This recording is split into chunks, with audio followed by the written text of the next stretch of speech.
नमस्कार दोस्तों, आज की कहानी है क्या जया के पतझड़ रूपी जीवन में फिर बहारें आ पाई। हाथों में पत्रों का पुलिंदा पकड़े बाबूजी बरामदे में एक छोर बिछे तख्त पर जा बैठे। यह उनकी प्रिय जगह थी।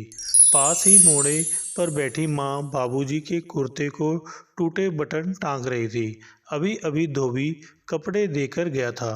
मुआ हर धुलाई में बटन तोड़ लाता है, वे बुदबुदाई। फिर बाबूजी को पत्र पढ़ते देखा तो आंखें कुर्ते पर टिकाए ही पूछ लिया, बहुत चिट्ठियां आई हैं, कोई खास बात। एक चिट्ठी पढ़ते पढ़ते बाबूजी का चेहरा खिल उठा। सुनती हो, लड़के वालों ने हाँ कर दी, उन्हें जया बहुत पसंद है। बिजली की गति से हाथ का काम तिपाई पर पटक तख्त पर आ बैठी। फिर से तो कहो। नहीं, ऐसे नहीं, पूरा पढ़कर सुनाओ। पल भर में पूरे घर में खबर फैल गई कि लड़के वालों ने हाँ कर दी। जया दीदी की शादी होगी। ओ जया, वहाँ क्यों छिपी खड़ी है? यहाँ। भाई बहनों ने जया को घेर लिया। माँ बाबूजी की भरी पूरी गृहस्थी थी। 5 बेटियाँ 3 बेटे। इनके अलावा उनके चचेरे मुसेरे फुफेरे भाई बहनों में से कोई न कोई आता ही रहता यहाँ रहकर पढ़ने के लिए। 2-3 बच्चे हमेशा रहते। बाबूजी की पुश्तैनी जमींदारी थी, पर वे पढ़ लिख कर नौकरी में लग गए थे। अंग्रेजों के ज़माने की अच्छी सरकारी नौकरी, इससे उनका समाज में रुतबा खुद ब खुद बढ़ गया था। फिर अंग्रेज चले गए, पर सरकारी नौकरी तो थी और नौकरी की शान भी। माँ बाबूजी खुले विचारों के और बच्चों को ऊंची शिक्षा दिलाने के पक्ष में थे। बड़े बेटे और 2 बेटियों का तो विवाह हो चुका था। जया की एमए की परीक्षा खत्म होते ही लड़के वाले देखने आ गए। सूरज फौज में कैप्टन पद का डॉक्टर था। ये वे दिन थे जब विवाह के लिए वर्दी वाले लड़कों की मांग सबसे ज्यादा थी। कैप्टन सूरज लंबा, स्मार्ट, प्रभावशाली व्यक्तित्व वाला था। शादी से 2 महीने पहले ही घर में उसकी तैयारियां जोर शोर से होने लगी। माँ ने दोनों ब्याही बेटियों को महीना भर पहले बुला लिया। बेटा बहू तो यहाँ थे ही। घर में रौनक बढ़ गई। 15 दिन पहले ढोलक रख दी गई। तब तक छोटी मामी, एक चाची, ताई की बड़ी बहू आ चुकी थी। रात को खाना पीना निबटते ही मोहल्ले की महिलाएं आ जुटती। ढोलक की थाप गूंजती, स्वर लहरियां, घुंघरूओं की चमचम। रात 1 बजे तक गाना बजाना, हंसी ठिठोले चलती। सप्ताह भर पहले सब मेहमान आ गए। बाबूजी ने बच्चों के लीडर छोटे भाई के बेटे विशाल को बुलाकर कहा, सड़क से हवेली तक पहुंचने तक का रास्ता, हवेली और मंडप सजाने का जिम्मा तुम्हारा है। क्रेप पेपर, चमकीला पेपर, गोंद वगैरह सब चीजें बाजार से ले आओ। बच्चों को साथ ले लो। बस काम ऐसा करो कि देखने वाले देखते रह जाएं। विशाल ने सब बच्चों को इकट्ठा किया। निचले तल्ले का एक कमरा वर्कशॉप बनाया। कोई कागज काटता, कोई गोंद लगाता, तो कोई सुतली पर चिपकाता। विवाह के 2 दिन पहले सारी हवेली झिलमिला उठी। माँ, हम तो वरमाला कराएंगे। दोनों बड़ी बेटियों ने माँ को घेर लिया। बेटी, यह कोई नया रिवाज है क्या? हमारे घर में आज तक नहीं हुआ। तुम दोनों के वक्त कहाँ हुआ था? अब तो सब बड़े घरों में इसका चलन हो गया है। इसमें बुराई क्या है? रौनक बढ़ जाती है, हम तो कराएंगे, बड़ी बेटी ने कहा। फिर माँ ने बेटियों की बात मान ली तो जयमाला की रस्म हुई, जिसे सबने खूब एंजॉय किया। सूरज की पोस्टिंग पुणे में थी। छुट्टियां खत्म होने पर वह जया को लेकर पुणे आ गया। स्टेशन पर सूरज का एक दोस्त जीप लेकर हाजिर था। ऑफिसर्स कॉलोनी के गेट के अंदर एक सिपाही ने जीप को रोकने का इशारा किया। रुकने पर उसने सैल्यूट करके सूरज से कहा, सर, साहब ने आपको याद किया है, घर जाने से पहले उनसे मिल लें। सूरज ने सवालिया नज़र से दोस्त की तरफ देखा और बोला, जया, तुम भाभी की चिंता मत करो, मैं इन्हें घर ले जाता हूँ। सूरज चला गया। फिर थोड़ी देर बाद जीप सूरज की घर के सामने रुकी। आओ भाभी, गृह प्रवेश करो। चलो, मैं ताला खोलता हूँ। अरे, दरवाज़ा तो अंदर से बंद है। दोस्त ने घंटी बजाई। दरवाज़ा खुला तो 25-26 साल की एक स्मार्ट महिला गोद में कुछ महीने के एक बच्चे को लिए खड़ी थी।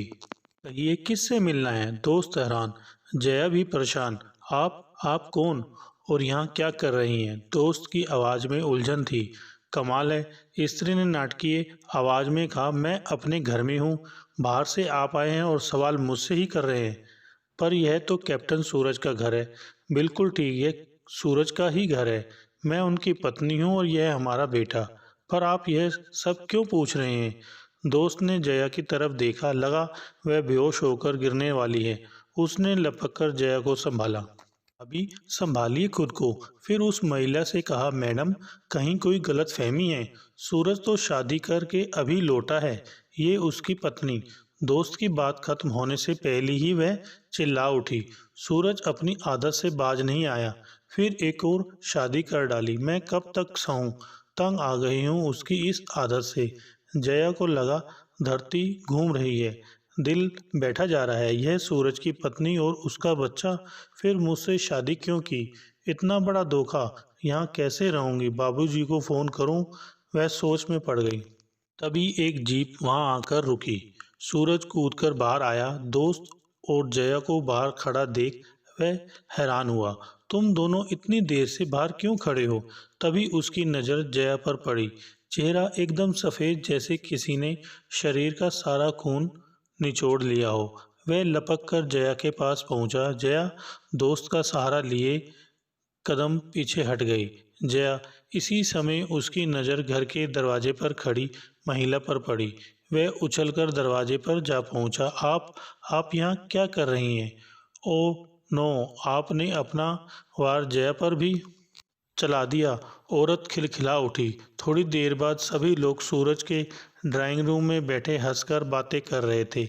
वहीं महिला चाय का नाश्ता लेकर आई। क्यों जया, अब तो नाराज नहीं हो? सॉरी, बहुत धक्का लगा होगा।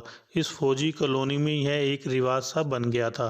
किसी भी अफसर की शादी हो, लोग नई बहू की रैगिंग जरूर करते हैं।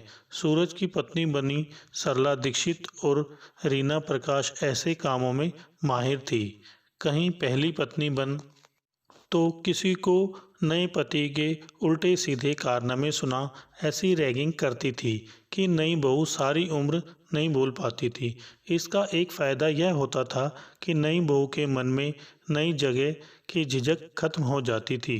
जया जल्दी ही यहाँ की ज़िंदगी की अभ्यस्त हो गई। शनिवार की शाम क्लब जाना, रविवार को किसी के घर गेट टुगेदर। सूरज ने जया को अंग्रेजी गुनों पर नृत्य करना भी सिखा दिया। सूरज और जया की जोड़ी जब डांस फ्लोर पर उतरती तो लोग देखते रह जाते। 5-6 महीने बीतते बीतते जया वहाँ की सांस्कृतिक गतिविधियों की सर्वे सर्वा बन गई। घरों में जया का उदाहरण दिया जाने लगा। खुशहाल थी जया की जिंदगी। बेहद प्यार करने वाला पति, एक्टिव रहने के लिए असीमित अवसर, बड़े अफसरों की वह लाडली बेटी बन गई। कभी कभी उसे वह पहला दिन याद आता। सरला दीक्षित ने कमाल का अभिनय किया था। उसकी तो जान ही निकल गई थी। 2 साल बाद नन्हे उदय का जन्म हुआ तो उसकी खुशियां दोगुनी हो गई। उदय एकदम सूरज का प्रतिरूप। मातृत्व की संतुष्टि ने जया की खूबसूरती को और बढ़ा दिया। सूरज कभी कभी मजाक करता, मेम साहब, क्लब के काम, घर के काम और उदय के अलावा एक बंदा यह भी है जो घर में रहता है, कुछ हमारा भी ध्यान। जया कह उठती, बताओ तो, तुम्हारी अनदेखी कब की? सूरज, बाकी सब बाद में, मेरे दिल में पहला स्थान तो सिर्फ तुम्हारा है। सूरज उसे बाहों में भींच कर कह उठा, क्या मैं यह जानता नहीं? उदय 4 साल का होने वाला आया है। सूरज अक्सर कहने लगा, घर में तुम्हारी जैसी गुड़िया आनी चाहिए अब तो। एक दिन घर में घुसते ही सूरज चहका, भेलपुरी। फिर सूंघते हुए किचन में चला गया। जल्दी से चखा दो भेलपुरी। सूरज की बहुत बड़ी कमजोरी थी। सुबह दोपहर शाम रात भेलपुरी खाने को वह हमेशा तैयार रहता। सूरज की आतुरता देख जया हंस दी। डॉक्टर हो, औरों को तो कहते हो बाहर से आए हो, पहले हाथ मुंह तो धो लो, फिर कुछ खाना और खुद गंदे हाथ चले आए। सूरज ने जया के सामने जाकर मुंह खोल दिया, तुम्हारे हाथ तो साफ हैं, तुम खिला दो। तुम बच्चों से बढ़कर हो। हंसती जया ने चम्मच भर भेलपूरी उसके मुंह में डाल दी। कमाल की बनी है, मेज पर लगाओ, मैं हाथ मुंह धोकर अभी हाजिर हुआ। एक प्लेट से मेरा क्या होगा? और दो भाई। मेज पर आते ही सूरज ने एक प्लेट फटाफट चट कर दी। तभी फोन की घंटी टनटना उठी। फोन सुन सूरज गंभीर हो गया। मुझे अभी जाना होगा। हमारा एक ट्रक दुर्घटनाग्रस्त हो गया है। हमारे कुछ अफसर, कुछ जवान घायल हैं। जया भेलपूरी की एक और प्लेट ले आई और सूरज की प्लेट में डालने लगी। तो जानू, अब तो आकर ही खाऊंगा, मेरे लिए बचा कर रखना, कह सूरज बाहर जीप में जा बैठा। ट्रक दुर्घटना जया की जिंदगी की भयंकर दुर्घटना बन गई। फुल स्पीड से जीप भगाता सूरज एक मोड़ के दूसरी तरफ से आते ट्रक को नहीं देख सका। हेड ऑन भिड़त जीप के परखचे उड़ गए। जीप में सवार चारों लोगों ने मौके पर ही दम तोड़ दिया। जया की पीड़ा शब्दों में बयान नहीं की जा सकती। वह 3 दिन बेहोश रही। घर मेहमानों से भर गया, पर चारों ओर मरघट सा सन्नाटा। घर ही क्यों, पूरी कॉलोनी स्तब्ध। जया की ससुराल मायके से लोग आए। उन्होंने जया से अपने साथ चलने की बात भी कही, लेकिन उसने कहीं भी जाने से इनकार कर दिया। सास ससुर कुछ दिन ठहर चले गए। जया एकदम गुमसुम हो गई, बुत बन गई। बेटे उदय की बातों तक का जवाब नहीं। वह इस सच्चाई को बर्दाश्त नहीं कर पा रही थी कि सूरज चला गया, उसे अकेला छोड़। जीप की आवाज़ सुनते ही आंखें दरवाजे की ओर उठ जाती। इंसान चला जाता है, पर पीछे कितने काम छोड़ जाता है। मृत्यु भी अपना हिसाब मांगती है। डेथ सर्टिफिकेट, पेंशन, बीमे का काम, दफ्तर के काम। जया ने सब कुछ ससुर पर छोड़ दिया। दफ्तर वालों ने पूरी मदद की। आनंद फानंद सब फॉर्मेलिटीज पूरी हो गई। इस वक्त दो बातें एक साथ हुई जिन्होंने जया को झंझोड़ कर चौतन्य कर दिया। सूरज के बीमे के वक्त 5 लाख का चेक जया के नाम से आया। जया ने अनमने भाव से दस्तखत कर ससुर को जमा कराने के लिए दे दिए। एक दिन उसने धीमी सी फुसफुसाहट सुनी। बेटे को पाल पोस कर हमने बड़ा किया, ये 5 लाख बहू के कैसे हुए? सास का स्वर था। सरकारी नियम है, शादी के बाद हकदार पत्नी हो जाती है, सास ने कहा। बेटे की पत्नी हमारी बहू है, हम जैसा चाहेंगे उसे वैसा करना होगा। जया हमारे साथ जाएगी, वहाँ देख लेंगे। जया की सांस थम गई। एक झटके में उसकी आंख खुल गई। ऐसी मन स्थिति में उसने उदय को अपने दोस्त से कहते सुना, सब कहते हैं पापा मर गए, कभी नहीं आएंगे। मुझसे तो मेरी मम्मी भी छिन गई। मुझसे बोलती नहीं, खेलती नहीं, प्यार भी नहीं करती। दादी जी कह रही थी हमें अपने साथ ले जाएंगी, तब तो तू भी मुझसे छिन जाएगा। पाषाण बनी जया फूट फूट कर रो पड़ी। उसे क्या हो गया था? अपने उदय के प्रति इतनी बेपरवाह कैसे हो गई? 4 साल के बच्चे पर क्या गुजर रही होगी? उसके पापा चले गए तो मुझे लगा मेरा दुख सबसे बड़ा है। मैं बच्चे को भूल गई, यह तो मुरझा जाएगा। उसी दिन एक बात और हुई। शाम को मेजर देश पांडे की माँ जया से मिलने आई। वे जया को बेटी समान मानती थी। वे जया के कमरे में ही आकर बैठी। फिर इधर उधर की बातों के बाद बोली, खबर है कि तुम सास ससुर के साथ जा रही हो। मैं तुम्हारी कोई नहीं होती, पर तुमसे सगी बेटी सा स्नेह हो गया है, इसलिए कहती हूँ वहाँ जाकर तुम और उदय क्या खुश रह सकोगे? सोच कर देखो तुम्हारी जिंदगी की शक्ल क्या होगी। तुम खुलकर जी पाओगी? बच्चा भी मुरझा जाएगा। तुम पढ़ी लिखी समझदार हो। पति चला गया, यह कड़वा सच है, पर क्या तुम में इतनी योग्यता नहीं है कि अपनी व बच्चे की ज़िंदगी संभाल सको? अभी पैसा तुम्हारा है, कल भी तुम्हारे पास रहेगा। यह भरोसा मत रखना, पैसा है तो कुछ काम भी शुरू कर सकती हो। काम करो, जिंदगी नए सिरे से शुरू करो।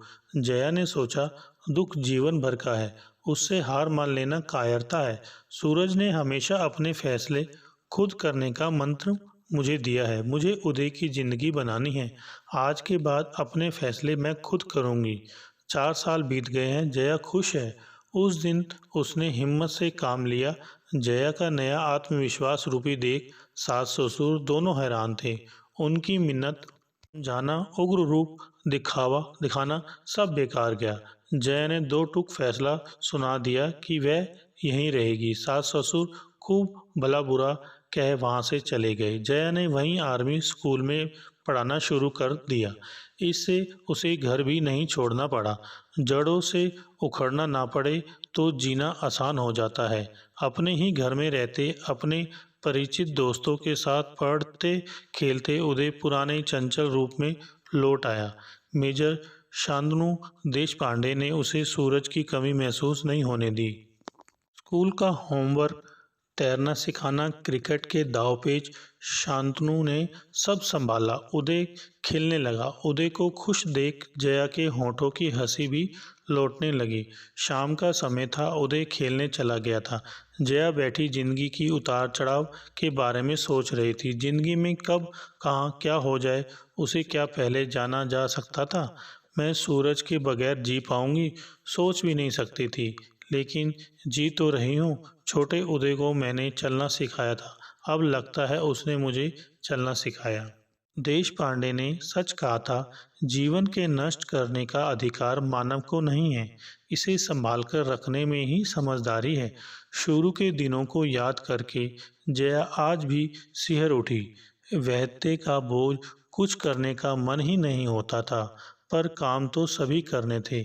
घर चलाना, उदय का स्कूल, स्कूल में पेरेंट टीचर मीटिंग, घर की छोटी बड़ी जिम्मेदारियां, कभी उदय बीमार तो कभी कोई और परेशानी आई और शांतनु का सहारा ना होता तो बहुत मुश्किल होती।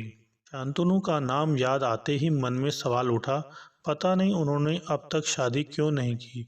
हो सकता है प्रेम में चोट खाई हो। आई से पूछूंगी। जया उठकर अपने कमरे में चली आई, पर उसका सोचना बंद नहीं हुआ। मैं शांतनु पर कितनी निर्भर हो गई हूँ। अनायास ही बिना सोचे समझे वे भी आगे बढ़ सब संभाल लेते हैं।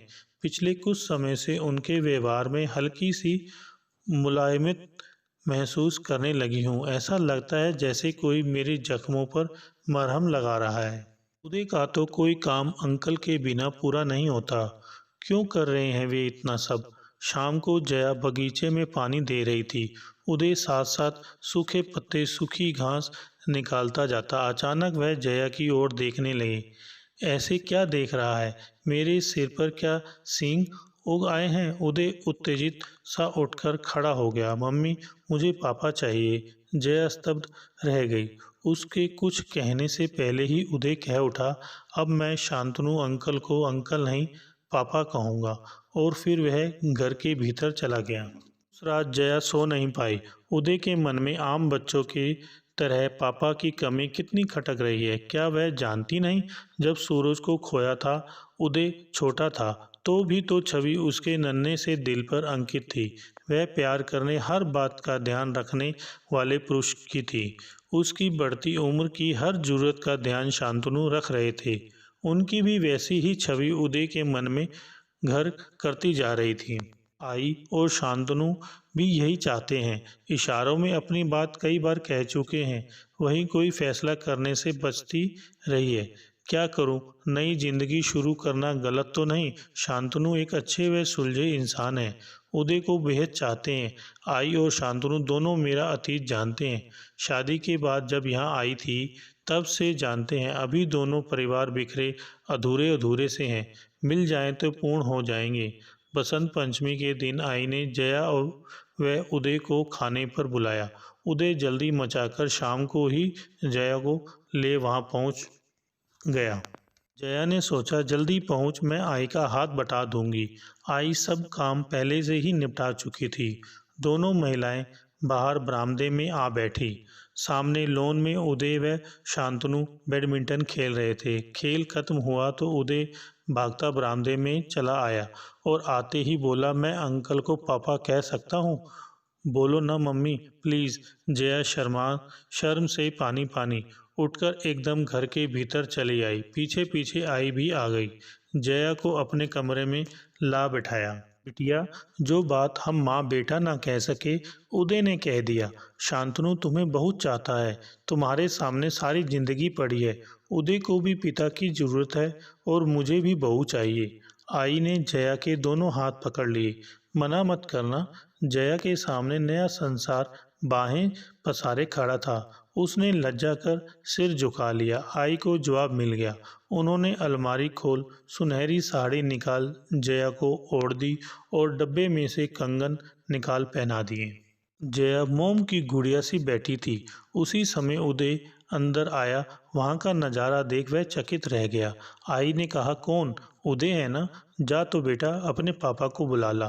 पापा, खुशी से चिल्लाता उदय बाहर भागा। जया की आंखें लाज से उठ नहीं रही थी। आई ने शांतनु से कहा, मैंने अपने लिए बहू ढूंढ ली है, ले बहू को अंगूठी पहना दे। शांतनु पलक झपकते सब समझ गया।